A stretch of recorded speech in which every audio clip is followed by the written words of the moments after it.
2 et 3. Merci madame de vouloir vous présenter, s'il vous plaît. Alors c'est Madame Nour, Madame Khadine Nour, responsable de formation de l'ONG Right to Play Sénégal. Right to Play Sénégal, c'est quoi Right to Play Sénégal? Alors Right to Play Sénégal, c'est une ONG internationale qui a pour mission vraiment d'autonomiser, d'éduquer et de protéger les enfants.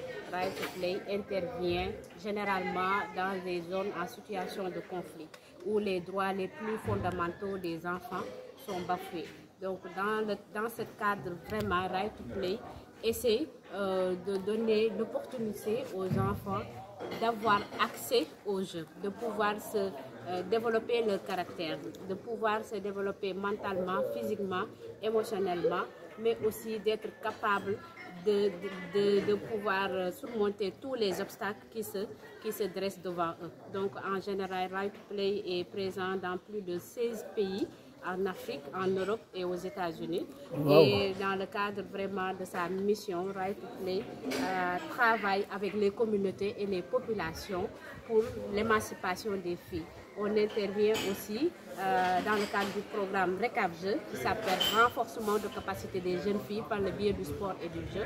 Ce programme a pour but l'autodétermination des filles, les amener à être capables de prendre des décisions responsables et saines, les amener à cultiver l'estime de soi, mais aussi à devenir des leaders de demain sur lesquels les communautés peuvent compter pour le développement. On est là aujourd'hui au Cap Skirring pour un atelier de 2 jours. C'est quoi l'objet de ce présent séminaire?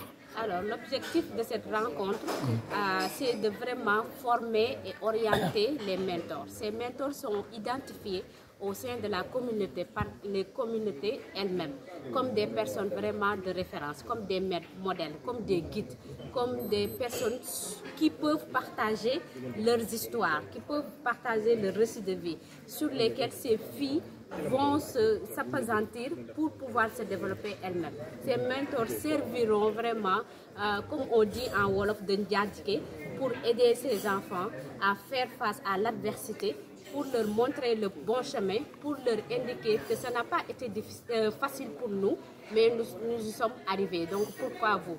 Donc c'est dans ce cadre vraiment que nous comptons vraiment sur ces mentors pour accompagner ces enfants dans l'autodétermination et dans l'émancipation, spécialement bien sûr des filles. Et les critères de choix de ces mentors?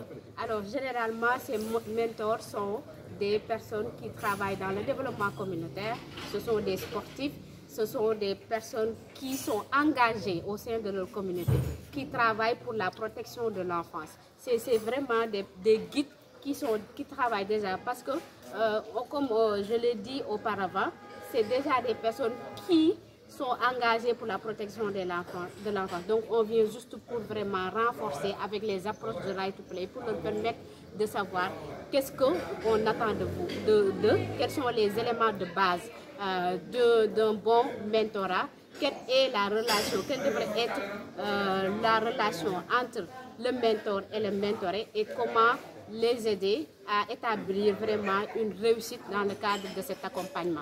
Et de ces mentors, on voit l'écrasante majorité des femmes au détriment des hommes ou en bafouant le principe de la parité. Voilà. C'est lié à quoi? Voilà, comme vous le savez, en fait, ce programme est vraiment un programme dédié et destiné pour la majorité aux filles. Comme je l'ai annoncé tout à l'heure, c'est un programme de renforcement de capacité des jeunes filles par le biais du sport et du jeu.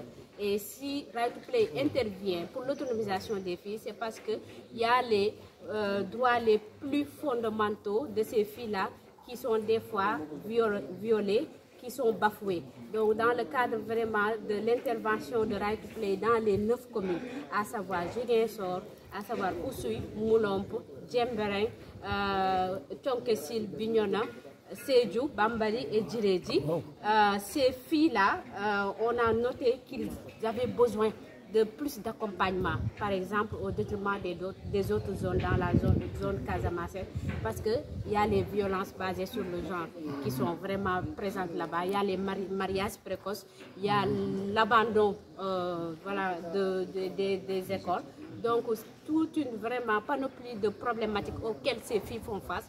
C'est la raison pour laquelle ces filles, on les met en rapport avec des femmes leaders pour vraiment impulser leur potentiel, leur montrer que vos mentors aussi ont eu un passé difficile. Vos mentors ont aussi à vraiment surmonter beaucoup d'obstacles, mais ça ne les a pas détournés de leur objectif de réussite. Donc vous aussi, au même titre, vous avez les capacités. Vous pouvez réaliser votre rêve et devenir ce que vous voulez. Le chronogramme d'exécution, de déroulement de ce séminaire? Alors, c'est un séminaire qui va se dérouler sur 2 jours. Et pendant les 2 jours, nous allons vraiment revenir sur les approches de Right to Play dans le cadre vraiment du mentorat.